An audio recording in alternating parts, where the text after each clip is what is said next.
నమస్కారం. ఘంటారావానికి స్వాగతం. ముందుగా ప్రధానాంశాలు. హ్యామ్ రోడ్ల నిర్మాణానికి నేడు సర్కార్ శ్రీకారం. నల్గొండ జిల్లాలో పైలాన్ ఆవిష్కరించనున్న సీఎం.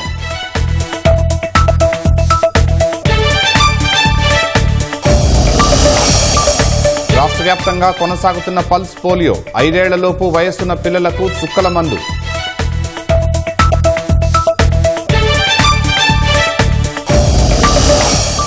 భారీ భూకంపంతో వణికిన ఆఫ్ఘనిస్తాన్. రిక్టర్ స్కేలుపై 6.1 తీవ్రత. ఢిల్లీ పరిసరాల్లోనూ ప్రకంపనలు.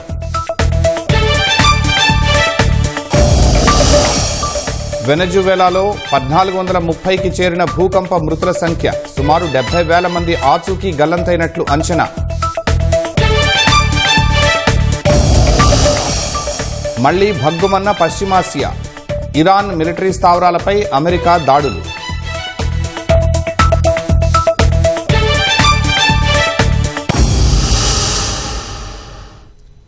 గల్ఫ్ ప్రాంతంలో ఉద్రిక్తతలు మళ్లీ భగ్గుమన్నాయి. ఇరాన్లోని 10 కీలక స్థావరాలపై అమెరికా సైన్యం దాడులు చేసింది. వాణిజ్య నౌకలపై ఇరాన్ దాడులకు ప్రతీకారంగా ఈ చర్యలకు దిగినట్లు అగ్రరాజ్యం ప్రకటించింది.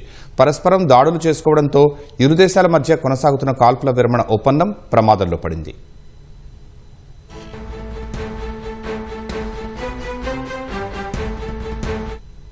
హర్మూజ్ జలసంధి ప్రాంతంలో చమురు నౌకలపై ఇరాన్ దాడులు చేయడంతో అమెరికా వరుసగా 2వ రోజు ప్రతీకార చర్యలను కొనసాగించింది.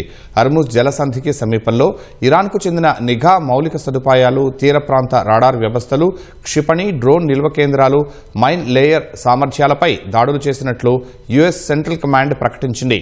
కాల్పుల విరమణ ఒప్పందాన్ని ఇరాన్ పదే పదే ఉల్లంఘిస్తోందని అమెరికా అధ్యక్షుడు డొనాల్డ్ ట్రంప్ సోషల్ మీడియా వేదికగా ఆరోపించారు. చమురు నౌకలపై ఇరాన్ మళ్లీ దాడులు చేస్తే సంయమనం పాటించే ప్రసక్తే లేదన్నారు. అప్పుడు సైన్యాన్ని రంగంలోకి దించాల్సిన పరిస్థితి వస్తుందన్నారు. అదే కనుక జరిగితే ఇస్లామిక్ రిపబ్లిక్ ఆఫ్ ఇరాన్ ఇక ఉనికిలోనే ఉండదని ట్రంప్ హెచ్చరించారు.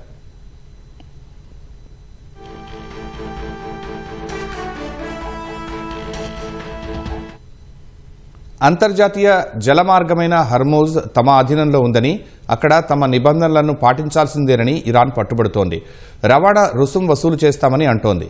ఈ డిమాండ్లను అమెరికా, గల్ఫ్ దేశాలు తిరస్కరిస్తున్నాయి. ఇరాన్ ఆంక్షల నేపథ్యంలో అమెరికా నేతృత్వంలోని సంకీర్ణ దళాలు నౌకల రాకపోకల కోసం ఒమన్ తీరానికి సమీపంలో ఓ మార్గాన్ని విస్తరిస్తున్నాయి. ఈ నేపథ్యంలో ఈ నెల 25న 2 మిలియన్ బ్యారెళ్ల ముడి చమురుతో ఖతార్ నుంచి యూఏఈకి వెళుతున్న ట్యాంకర్పై ఇరాన్ డ్రోన్తో దాడి చేసింది. హర్మూజ్లో ఇరాన్ ఆంక్షలను తప్పించుకునేందుకు ఒమన్ తీరానికి సమీపంలో ఏర్పాటు చేసిన ప్రత్యామ్నాయ మార్గాన్ని ఆ నౌక ఉపయోగించడమే ఐఆర్జీసీ దాడికి కారణమని తెలుస్తోంది.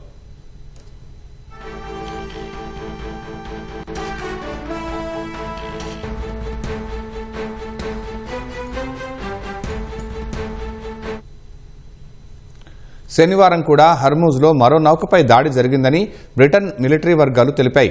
నౌకలకు పొంచి ఉన్న ముప్పును దృష్టిలో ఉంచుకుని ఇంటర్నేషనల్ మారిటైమ్ ఆర్గనైజేషన్ నౌకల రాకపోకలను తాత్కాలికంగా నిలిపివేసింది. దాడులు జరగవని హామీ ఇస్తేనే రాకపోకలు పునః ప్రారంభిస్తామని ప్రకటించింది. ఈ నెల 25, 27 తేదీల్లో చమురు ట్యాంకర్లపై ఇరాన్ డ్రోన్ దాడులు చేయటమే తమ ప్రతీకార చర్యలకు కారణమని అమెరికా సైన్యం పేర్కొంది. అమెరికా దాడులకు ప్రతీకారంగా ఇరాన్ తమ దేశంపై చేసిన డ్రోన్లు దాడులను బహ్రెయిన్ ఖండించింది. ఇది తమ భద్రతకు ముప్పు అని ఆరోపించింది.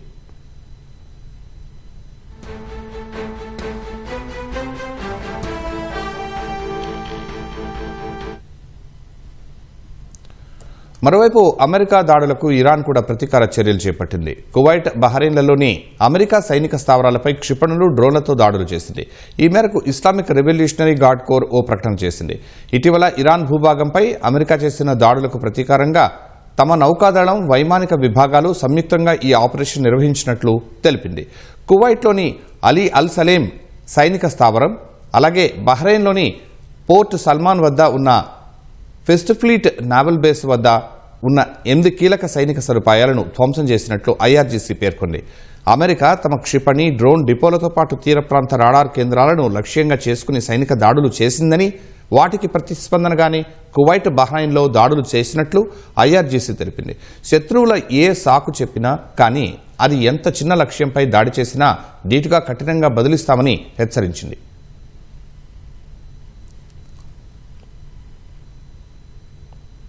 వెనజువేలాలో సహాయ చర్యలు కొనసాగుతున్న కొద్దీ మృతుల సంఖ్య భారీగా పెరుగుతోంది. శనివారం నాటికి మృతుల సంఖ్య 1430కి చేరినట్టు అధికారులు తెలిపారు. 68,900 మంది అదృశ్యమైనట్లు బాధిత కుటుంబాల నుంచి ఫిర్యాదులు అందాయి. మరోవైపు మందకొడిగా సాగుతున్న సహాయక చర్యలు బాధిత కుటుంబాలను ఆగ్రహావేశాలకు గురిచేస్తున్నాయి. వెనజువెలాలో భూకంపం మిగిల్చిన పెను విషాదంతో తమ వారిని పోగొట్టుకున్న బాధిత కుటుంబ సభ్యుల హాహాకారాలు మిన్నంటుతున్నాయి. సహాయక చర్యలు ఆలస్యమవుతూ ఉండటంతో మృతుల సంఖ్య అంతకంతకు పెరుగుతోంది. భూకంపాల ధాటికి అత్యంత దారుణంగా దెబ్బతిన్న లా గువేరా రాష్ట్రంలో సిబ్బంది కొరత కారణంగా సహాయక చర్యలు మందకోడిగా సాగుతున్నాయి. ఈ నేపథ్యంలో ప్రజలే స్వయంగా రంగంలోకి దిగి శిథిలాలను తొలగిస్తున్నారు. తమ ఆత్మీయులు, ఇరుగు పొరుగు వారి ఆచూకీ కోసం స్థానికులు కాంక్రీటు శిథిలాలను, పారలు, భారీ యంత్రాలు, తాళ్లతో పాటు చేతులతో తొలగిస్తూ గాలింపు చేపట్టారు. సహాయక చర్యలు అందించడంలో ప్రభుత్వ తీరుపై అటు బాధితుల్లోనూ ప్రజల్లోనూ ఆగ్రహావేశాలు వ్యక్తమవుతున్నాయి.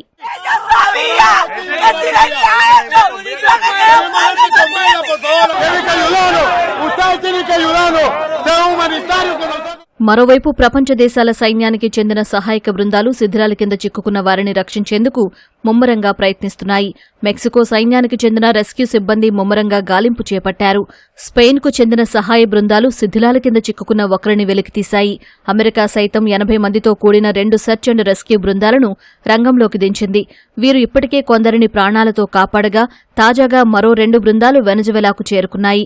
రాజధాని కారకస్కు సేవలందించి సిమోన్ బొలివర్ అంతర్జాతీయ విమానాశ్రయం మరమ్మతు పనులను సైతం అమెరికా బృందాలు వేగవంతం చేశాయి.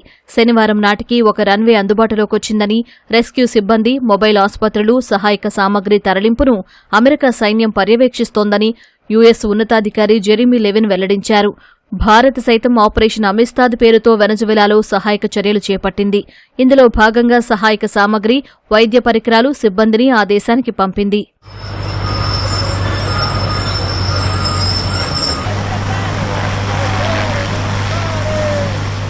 భూకంప ప్రభావిత ప్రాంతాల్లో 39 లక్షల మంది పిల్లలు నివసిస్తున్నారని యూనిసెఫ్ తెలిపింది. వారి భద్రతపై ఆందోళన వ్యక్తం చేసింది. సహాయక చర్యల్లో పిల్లల భద్రత, సంరక్షణకే పెద్దపీట వేయాలని సూచించింది. ఆఫ్ఘనిస్తాన్లో భారీ భూకంపం సంభవించింది. నిన్న సాయంత్రం 6:35 ఈశాన్య ఆఫ్ఘనిస్తాన్లో 6.1 తీవ్రతతో భారీ భూకంపం సంభవించిందని అమెరికా జియోలాజికల్ సర్వే వెల్లడించింది.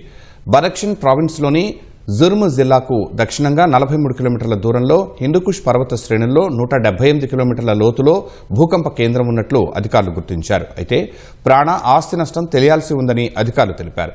ఆఫ్ఘాన్ భూకంప ప్రభావంతో పాకిస్తాన్ రాజధాని ఇస్లామాబాద్, లాహోర్, రావల్పిండి, పెషావర్ సహా పలు నగరాల్లో భూమి కంపించింది.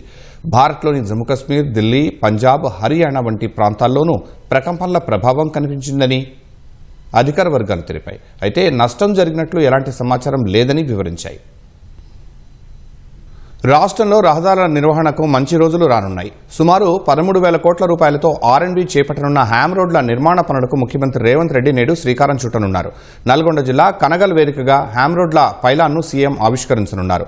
అనంతరం జిల్లాలోని పలు అభివృద్ధి కార్యక్రమాలతో పాటు ఎన్జీ కళాశాల మైదానంలో ఏర్పాటు చేసే బహిరంగ సభలో ఆయన పాల్గొంటారు.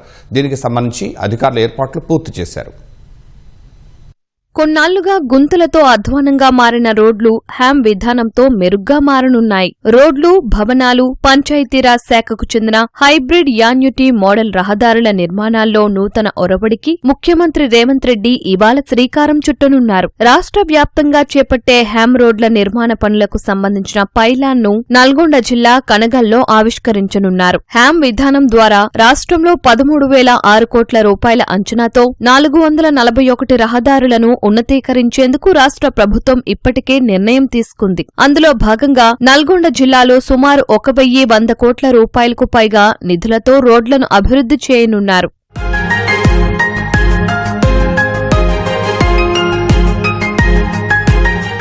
250 కోట్లతో నల్గొండ వైద్య కళాశాల నుంచి మేళ్లదుప్పలపల్లి వరకు, దర్వేసిపురం నుంచి డిండి వరకు, చిట్యాల నుంచి భువనగిరి వరకు రహదారులను విస్తరించనున్నారు. ఈ హ్యామ్ రోడ్ల అభివృద్ధిలో ప్రభుత్వ, ప్రైవేటు భాగస్వామ్యం ఉంటుంది. 40% వాటా ప్రభుత్వం అందిస్తే మిగతా 60% నిధులను గుత్తేదారు సంస్థ సమకూర్చుకోవాలి. బ్యాంకర్ల ద్వారా రుణాలు తీసుకునేందుకు సదరు సంస్థలకు ప్రభుత్వం గ్యారంటీ ఇవ్వనుంది. ఆ 60% నిధులను విడతల వారీగా 15 ఏళ్ల కాలపరిమితితో మొత్తంలో ప్రభుత్వం గుత్తేదారు సంస్థకు తిరిగి చెల్లిస్తుంది. ఈ హ్యామ్ రోడ్లకు ప్రజల నుంచి ఎలాంటి టోల్ ఫీజులు వసూలు చేయబోమని ఇప్పటికే ప్రభుత్వం తెలిపింది. కేంద్ర విధి విధానాల ప్రకారమే హ్యామ్ రోడ్ల నిర్మాణాలు చేపడుతున్నట్లు వెల్లడించింది.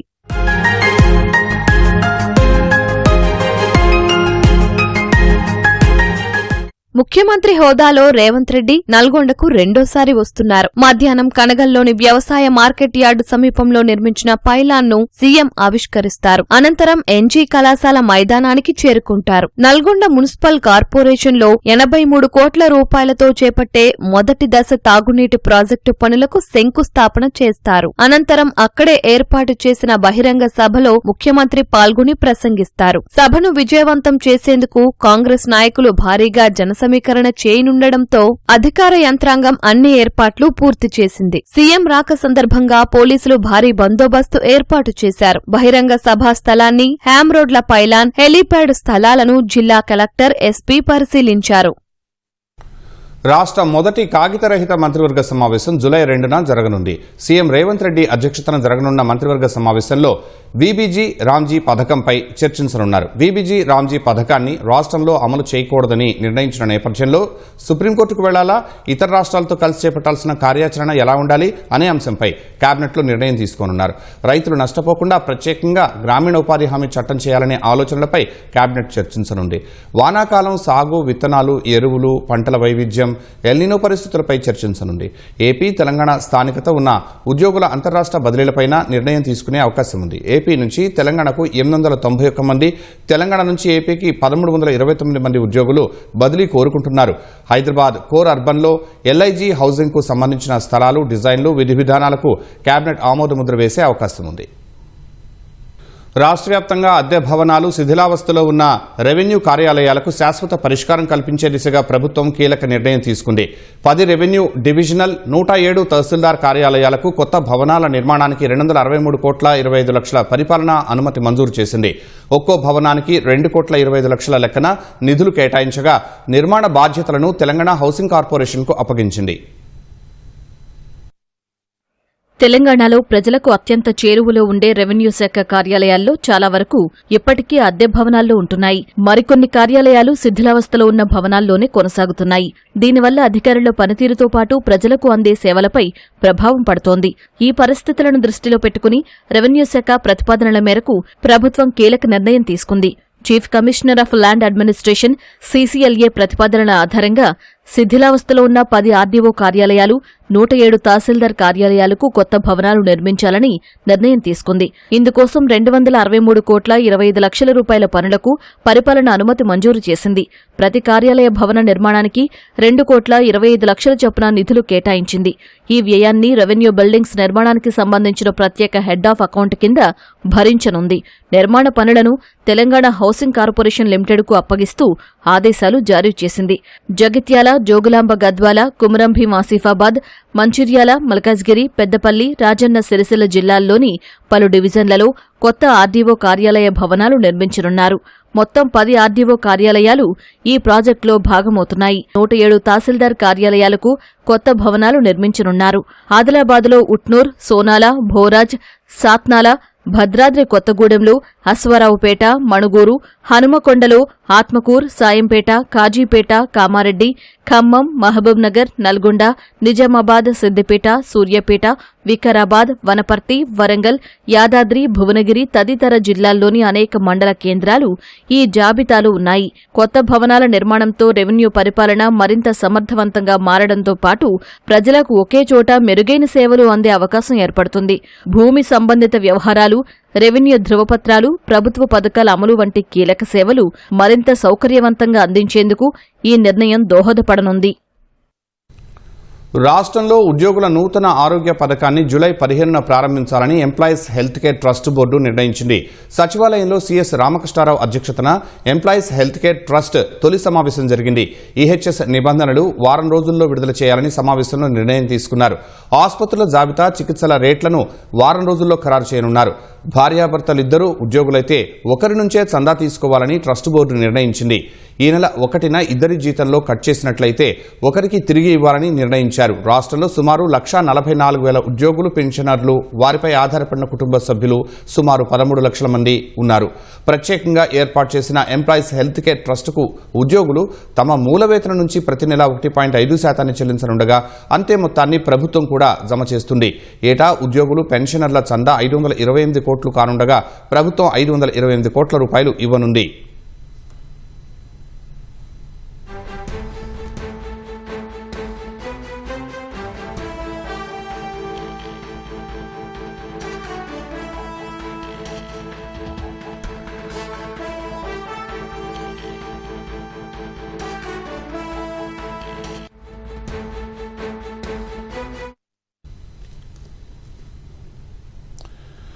పివి నరసింహారావు జయంతిని పురస్కరించుకుని పివి ఘాట్ వద్ద కిషన్ రెడ్డి మాట్లాడుతున్నారు. ప్రత్యక్ష ప్రసారం ద్వారా చూద్దాం. ఎవరు నేతృత్వం వహించాలన్నప్పుడు ఆ రోజు ప్రతిపక్ష నాయకుడిగా ఉన్నటువంటి అటల్ బిహారీ వాజ్పేయి గారిని పివి నరసింహారావు గారు భారతదేశం తరఫున ఒక ఇతర పార్టీకి సంబంధించినటువంటి వ్యక్తి, ప్రతిపక్ష నాయకుడైనటువంటి అటల్ బిహారీ వాజ్పేయి గారిని కాంగ్రెస్ పార్టీ ప్రధానమంత్రిగా ఉంటూ ఎంపిక చేసి పంపడం అనేటువంటిది అద్భుతమైనటువంటి ఘట్టము రాజకీయాలలో మనం వేస్తున్నాను. ఇది అన్ని రాజకీయ పార్టీలు కూడా అర్థం చేసుకోవాల్సిన అవసరం ఉందనే విషయాన్ని మనం చేస్తూ వారికి మరొకసారి మనస్ఫూర్తిగా శ్రద్ధాంజలి సమర్పిస్తూ సెలవు తీసుకుంటున్నాను.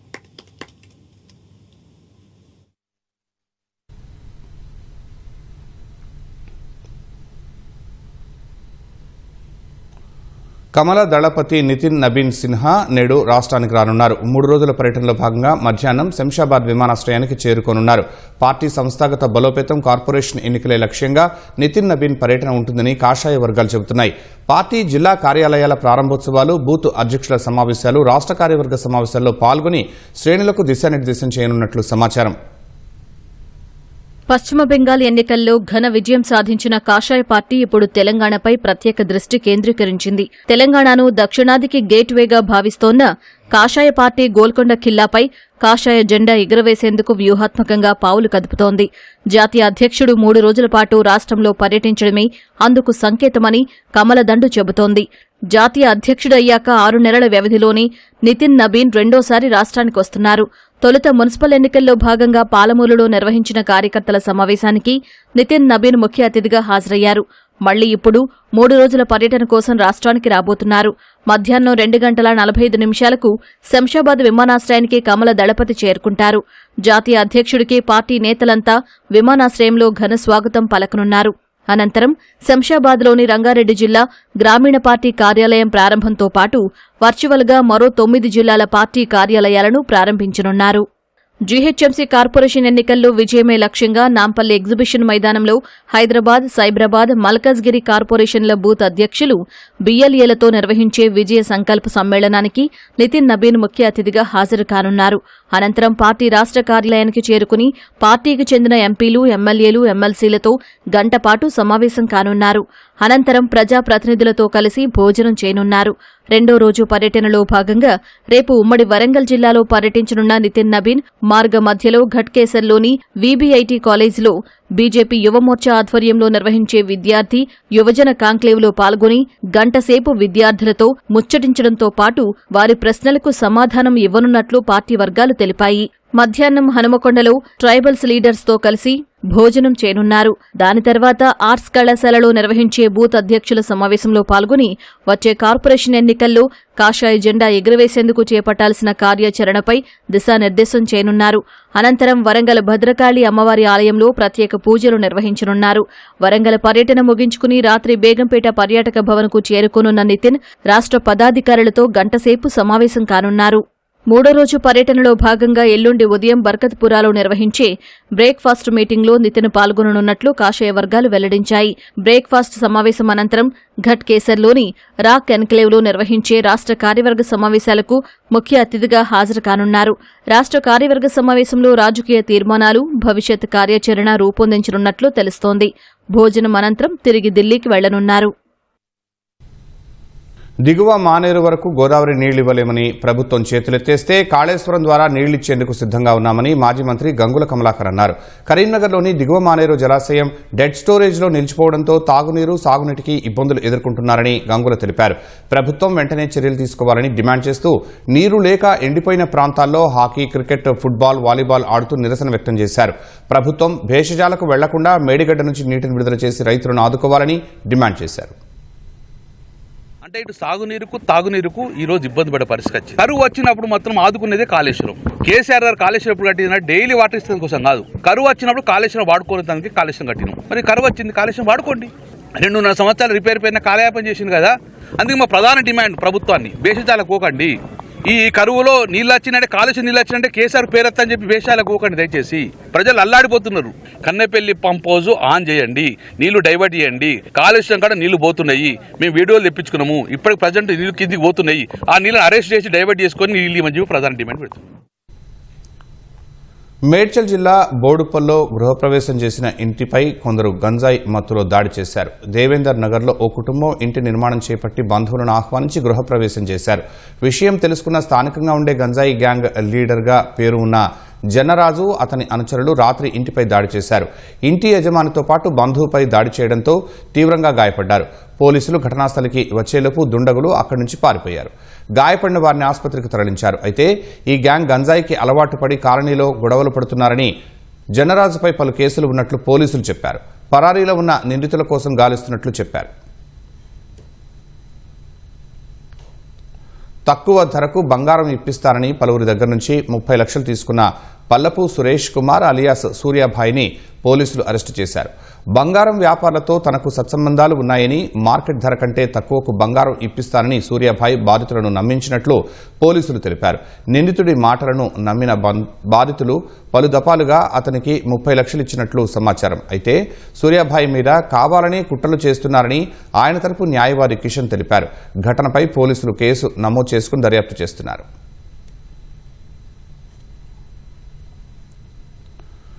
పుణే యువ రియల్టర్ కేతన్ అగర్వాల్ హత్య కేసు విచారణ రోజుకో మలుపు తిరుగుతోంది. తాజాగా నిందితురాలు సియా గోయల్ పోలీసుల విచారణలో కీలక విషయాలను చెప్పినట్లు తెలిసింది. పెళ్లిని రద్దు చేసి తల్లిదండ్రులను బాధపెట్టడం కంటే కేతన్ను హత్య చేయడమే సులభమని భావించినట్లు సియా వాంగ్మూలం ఇచ్చింది. ఈ మేరకు జాతీయ మీడియా కథనాన్ని ప్రచురించింది. దేశవ్యాప్తంగా సంచలనం సృష్టించిన రియల్ ఎస్టేట్ వ్యాపారి కేతన్ అగర్వాల్ హత్య కేసులో విస్తుపోయే నిజాలు వెలుగులోకి వస్తున్నాయి. తాజాగా ఈ కేసులో మరో షాకింగ్ విషయం వెలుగులోకి వచ్చింది. పెళ్లిని రద్దు చేసి తల్లిదండ్రులను బాధపెట్టడం కంటే కేతన్ను హత్య చేయడమే సులభమని భావించానని సియా పోలీసుల విచారణలో చెప్పినట్లు తెలిసింది. పుణే రూరల్ పోలీసు వర్గాలను ఉటంకిస్తూ జాతీయ మీడియా కథనాన్ని ప్రచురించింది. మరోవైపు ఈ కేసు విచారణకు పుణే, లోనావాలా పోలీసులు 6 బృందాలను ఏర్పాటు చేశారు. సియా గోయల్ సోదరుడు సాహిల్ ను పోలీసులు రెండోసారి విచారించారు. దాదాపు 10 గంటల పాటు జరిగిన విచారణలో సియా సోదరుడు సాహిల్ పోలీసులకు కీలక విషయాలను చెప్పినట్లు సమాచారం. చేతన్ చౌదరిని తన సోదరి ఓ క్రికెట్ మ్యాచ్ లో పరిచయం చేసిందని పోలీసులకు తెలిపాడు. గతేడాది దీపావళి సందర్భంగా ఒక కామన్ ఫ్రెండ్ ఇచ్చిన పార్టీలో వారిద్దరూ తొలిసారి కలుసుకున్నారని పోలీసు వర్గాలు తెలిపాయి. ఆ తర్వాత వారు మరింత దగ్గరయ్యారని వెల్లడించాయి. సియా గోయల్ తల్లిదండ్రులు మాత్రం తాము చేతన్ చౌదరిని ఎప్పుడూ కలవలేదని, అతడితో ఎన్నడూ మాట్లాడలేదని పోలీసుల విచారణలో చెప్పినట్లు తెలిసింది.